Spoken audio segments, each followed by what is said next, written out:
every day, at least one person goes on the WhatsApp group and says, I don't have anything for dinner tonight. Does anyone have anything to donate? And in this neoliberal age where people are told that they can do it all by themselves, there are very profound feelings of inadequacy and shame.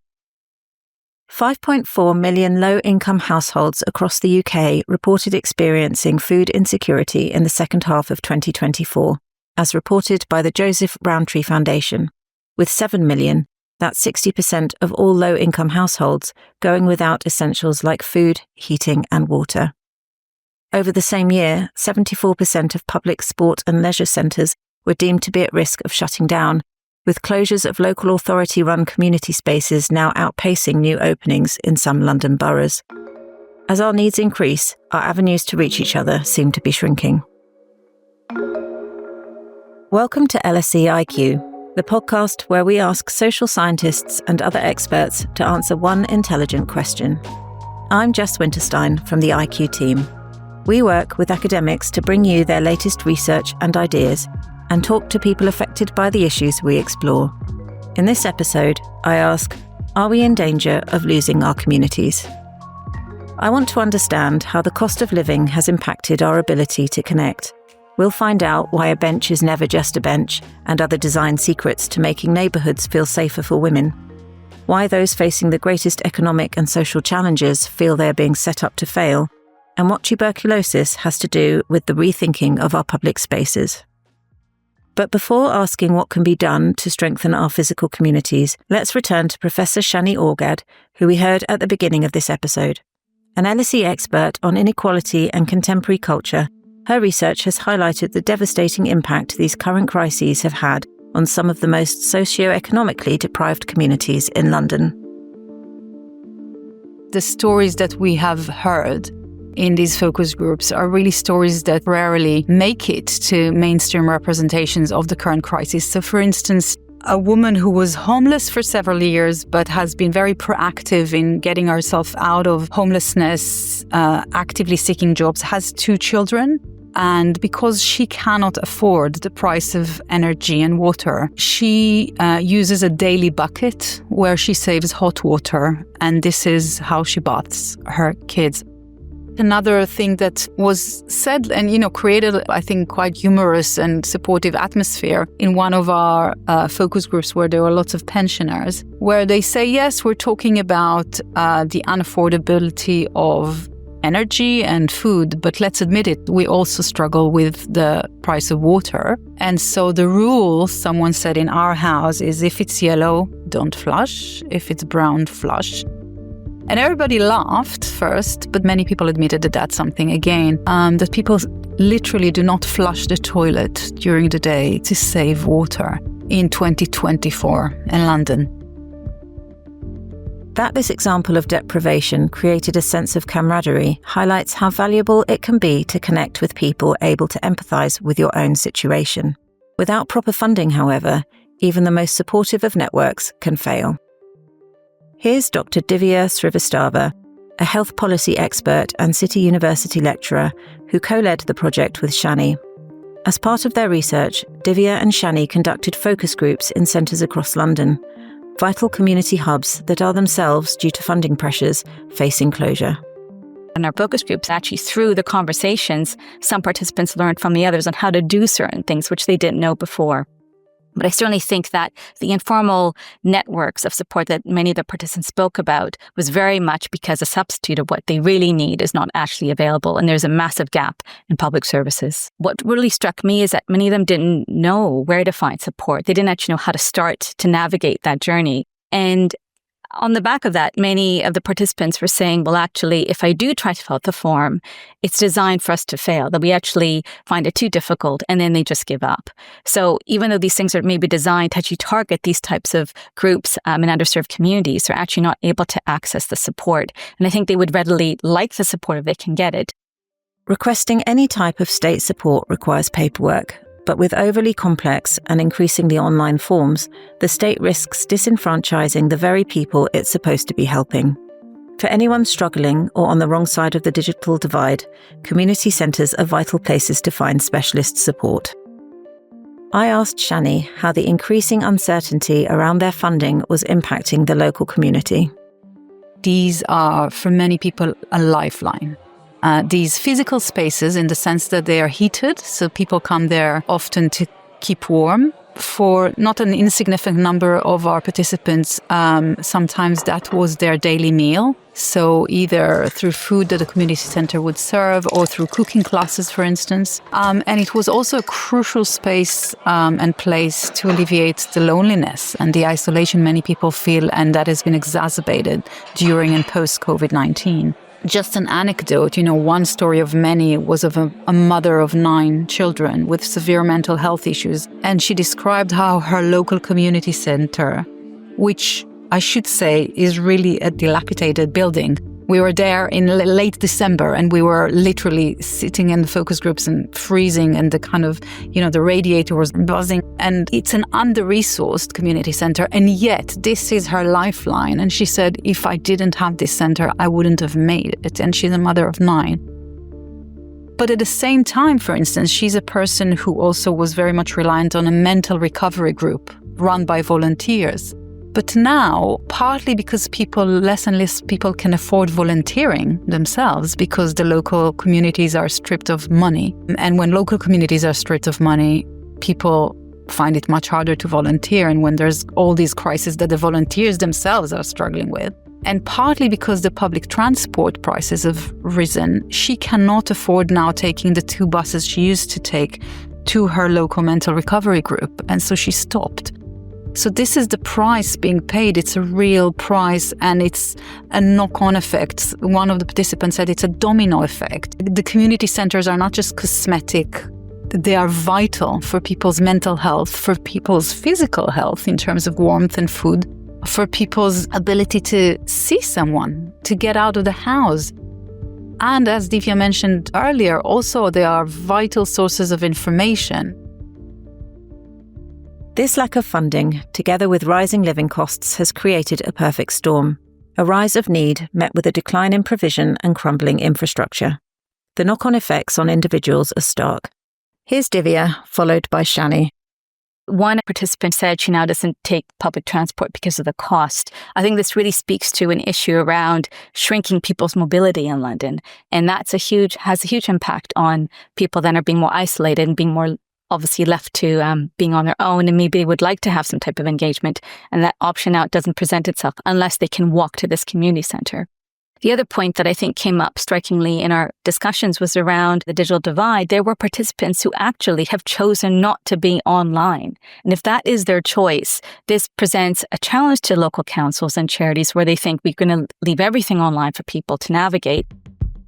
Even for younger participants, sometimes the solution is not there, or they found that they struggle with it. We had an example of a 19-year-old woman in Hackney who graduated school just over a year ago and has been looking for jobs since.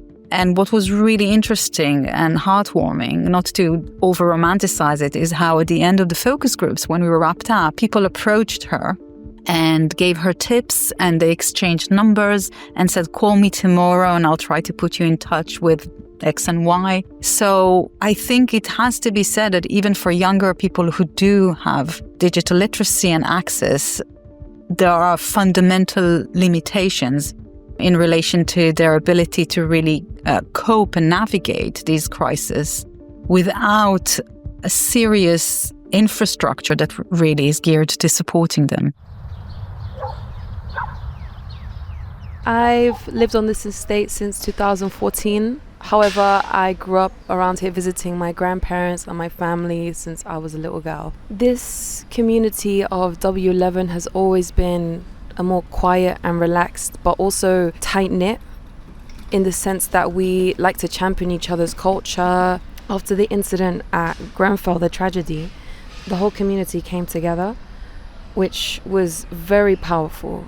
And you see that we've still tried to keep close. Communities provide vital support, but these delicate ecosystems can be disrupted, especially when neighbourhoods undergo redevelopment. With so many competing needs, every project risks designing people out of communal spaces. I visited an estate currently undergoing significant renovation to speak to 2 young women from the area. Despite its inner city location and being in the midst of a programme of retrofitting and re-landscaping, we're in a green and quiet spot. Shani and Catalina are not just residents. They've been working as researchers on a project that aims to ensure their community's needs aren't forgotten as the project advances. Located next to Grenfell Tower, the site of a devastating fire in 2017, their community is still deeply impacted by the tragedy, which claimed the lives of 72 people. Both were brimming with ideas on ways to improve their environment. But first, Catalina and then Shani explain why their home is so special. This area is rich in abundance with amazing artists, musicians. Everyone's creative here. And even though it seems like in the 21st century it's a different hustle culture trying to stifle out creativity, you can see if you walk around Ladbroke Grove, the mosaics that are giving with the green hearts and everything about Grenfell. Even on this tree here there's a green band, which is with Grenfell, everything's related. If you see something green, it shows you that the community really came together in a time of struggle. I mean, our neighbour right there, she has a green scarf on her curtain and a green heart. It's a really big thing here. There's certain areas that we have, like in Latimer Road, there's a shop which has been around since the late 70s. So it's really nice to see that we're holding on to people who've been around our community, who live here, and we like to support them. But then you might see a random Gales pop up in Ladbroke Grove or a Paul's Bakery, which you can see it's like a little earmark of gentrification coming in and our people being pushed away. Yeah, so I think same thing, in terms of community, it goes back, there's a rich history here, from Windrush and things like that, and coming together for Grenfell, that community didn't come out of nowhere. We have been here, we have been supporting each other. They were outside. It's a lovely, peaceful estate. How have you found the sort of process of it being redeveloped? It's a bit disrupted, just in terms of simple walking. When we exit through the back way of this estate, Hurstway Walk, just to go to to go to the gym, instead of just walking the normal way across the bridge, we have to cross onto the road, onto the other side. It can be a bit dangerous at night time because you have to keep your eyes out in the dark. So it does kind of disrupt. So yeah, I'd agree with that as well. I think the construction, it's definitely changed the way you move around the estate. I think certain shortcuts and kind of routes that we grew up taking are not the same anymore. We've kind of had to change the way that we use the estate. But yeah, and then in terms of gentrification as well, I think we do live in a unique part of London. You can turn a corner and you go to rich houses in Holland Park or Portobello type ways, and it does almost feel like sometimes we neglect these parts. It is a great area to live in, but we're not always portrayed in that way. In terms of redeveloping, how could your day-to-day experiences be improved?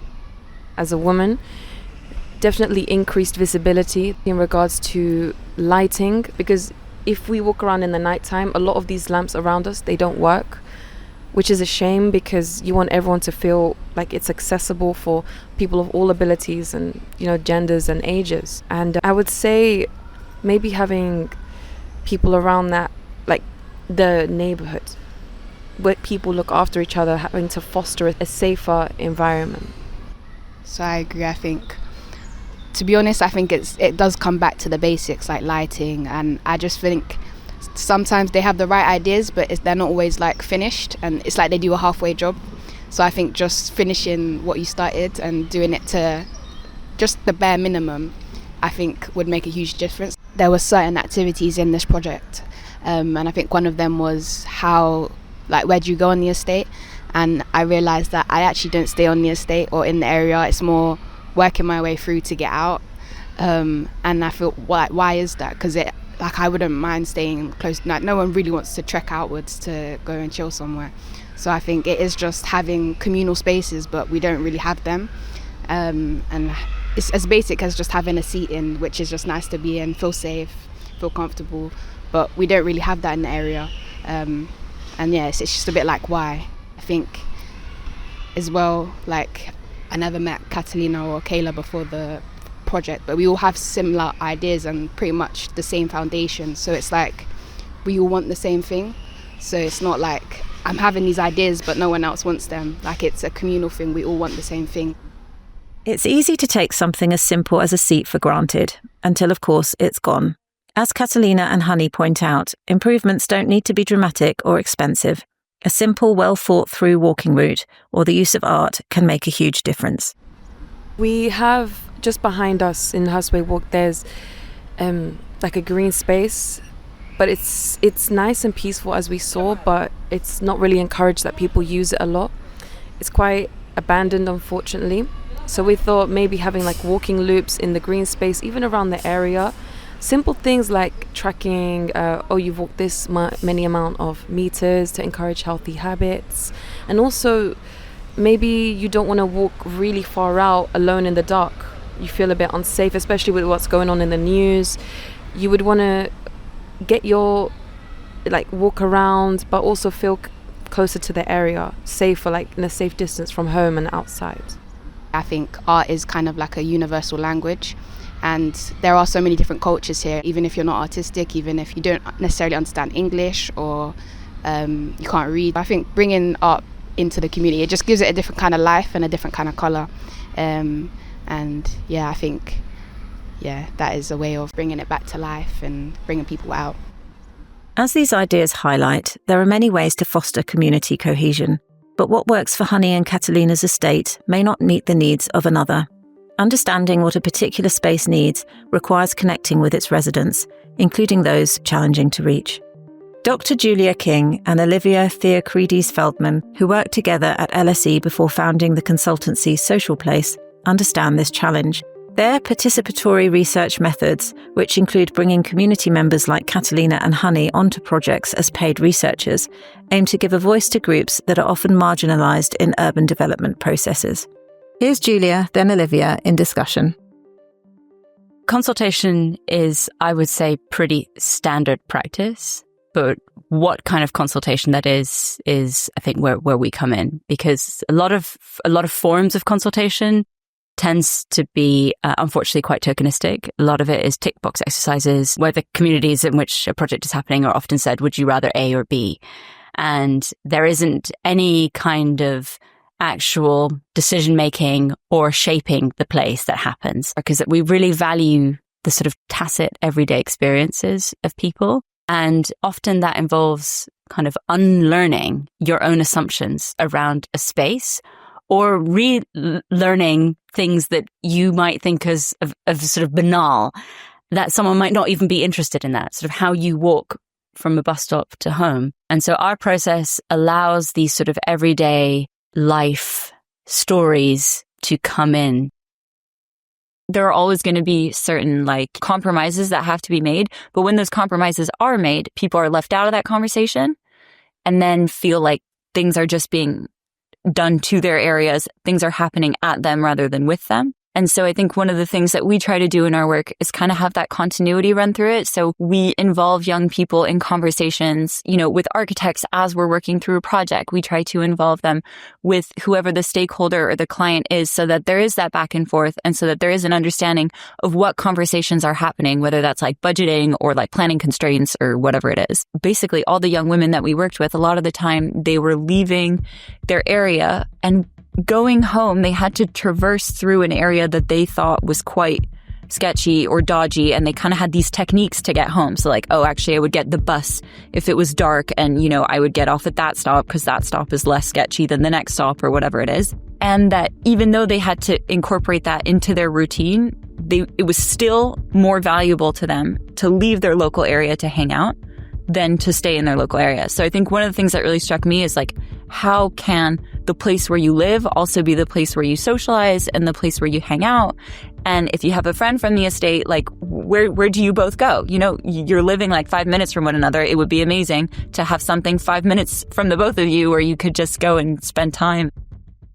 Which is actually a really good point that ties into how consultation typically happens. Is that, in sometimes you might consult with a certain demographic and group who say, get rid of all the benches, we hate them. And you kind of take that as the sort of gospel as a client team, and then you say, right, we're going to get rid of all the benches. But you haven't spoken to a demographic who actually really value them and really like them. So I think also we know that young people are not engaged with broadly in planning and design and decision making. It's a huge gap in sort of how decision making happens. And so getting this demographic involved is, I think, eye-opening and just brings a whole new set of experiences to which we should be designing for. How would you suggest balancing the kind of needs of the community at large in terms of keeping safe and the need to ensure that all kind of age ranges within a community can get what they need out of the community? So the safest place that anyone can be in is a place with other people around. It's just sort of obvious. So if you have a piece of public space that's being used, that's being loved, that different types of demographics will use it, after school kids, dog walkers, people hanging around, that fundamentally is the best way to get a place safe. It's better than CCTV. It's better than anything else you can do. It is fundamentally the best way that you can achieve safety. And so when you design out people, you're, in my opinion, designing in an unsafe environment. Across all of our work, maintenance is understood as a proxy for safety. So when you take away that kind of the hand of stewardship, people read it as, okay, this is now unsafe for me. Also, I guess when those opinions come out of like, let's remove the bench, there's antisocial behavior. To me, that kind of goes back to those consultation processes that are very short, where like you tell people, okay, what's the issue? And someone says the bench, but what has the bench actually done in terms of crime, you know? So I think it also speaks to a process of thinking about what is it about the bench that is causing you to feel that that needs to be removed in order to address crime. So is it that there are only groups of men that hang out at that bench and you as a young woman feel intimidated? Okay, that's a valid concern that you feel intimidated, but how can we address intimidation without removing the bench? Because removing the bench doesn't necessarily mean that you've removed this one group. Maybe it's, okay, well, can the dog park be expanded to be closer to the bench so that you get the dog walkers in the morning and at night, and then you get kind of a mix of people coming through? Or is the bench near the playground a little bit more inviting? One of the things that has come up quite a lot recently is the issue of loneliness with the internet and social media. And it can be easy to sort of forget about the importance of the physical landscape that we're all living in. We do a lot of work with a charity called Make Space for Girls, who've been making a lot of noise around public provision for teens, which is, you know, an insane amount of money and resources goes to building a very small set of typologies, largely these, this awful, they're called mugas or cages, sort of caged football and basketball pitches. And these just aren't really great public spaces. And I think the design world has moved forward so much in terms of what is exactly what you're talking about, like healthy public spaces and getting people out and about. And we have amazing companies that produce amazing social seating and furniture. But when it comes to teens, we just give them this caged football pitch. And I often think, what are we telling our young people when that's the thing that we provide them with? And so a lot of our work is actually just sort of trying to think more expansively about what a teen provision is and should be. I also think in terms of use long term, that there is that desire to work with young people right now, because it takes just going to a park and looking at who's using those facilities to realize that like there are some groups that are just not using those facilities, that just in terms of will your space be used, it is in everyone's best interest to be working with who those potential users might be. Because I think sometimes we try to guess what people want and we just get that wrong. And like Julia was saying, for teenage girls, we have consistently gotten that wrong. I also think that there is this idea that, oh, well, girls don't like to play football, which we now know is totally incorrect. What we found is that actually, yeah, they do want to use these spaces, but maybe what needs to happen is you need to change the markings on the ground. There's actually sometimes really subtle things that can really change how the public will use the public spaces. Marking pitches so a range of sports and games can be played, or rethinking the size and position of benches to facilitate conversation are just two ways to open up green spaces to different groups. The lockdowns of the pandemic highlighted how crucial access to the outdoors is to our well-being. Now, Julia argues, is the time for planners to think innovatively. If you take any kind of major Spanish flu, tuberculosis, these kind of major health events, global health events, they have triggered massive innovation. Sort of like, the entire modernist movement was a reaction to tuberculosis and thinking we need to house people in ways that air can flow through them. And I keep on thinking with COVID, I'm like, this has never happened. We know the value of public space oh so well when we were trapped in our homes and couldn't leave. But yet, where is this renaissance in our public lives? On the contrary, our public lives are being completely eroded, completely underfunded. We've lost 50% of public toilets in the last decade alone. So, I think there is this sort of umbrella desire, and kind of we really want to shout about how important our public spaces are, how this is what stitches us together. This is what binds us as a society. And if you underinvest in those spaces, you're underinvesting in people and places. And it has, I think we're seeing the many consequences of what it is when you, don't invest in public life. Even when investment is made, however, it's all too easy to repeat what's been done before. By bringing residents from marginalised groups into the redevelopment process, Julia and Olivia aim to encourage a more inclusive approach to public space design. This, however, is just one part of the equation, particularly at a time when standing still comes at a cost. With both funding pressures and the cost of living still high, are we in danger of losing our communities? Here's Shani, then Divya. I think we are in huge danger of stripping our communities of their vital kind of virtue. And this fundamentally has to do with money. And the reality is we had people who work in local charities and also people who themselves used to volunteer, for instance, food banks, but can no longer do that.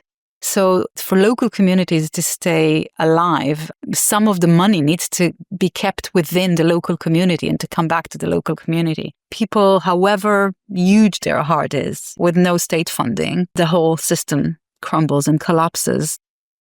Locating the focus groups in the community centres, I think, to us brought useful nuances on understanding local Londoners' lives and where they live. Around them, the local councils are struggling, the charities are struggling, the community centres are really central to these people's lives. The expectation, hearing the focus group participants, is that they expect these community centres to be around after we met them. So I think there is an opportunity here to leverage what these community centres offer the local populations and how they could better address their needs.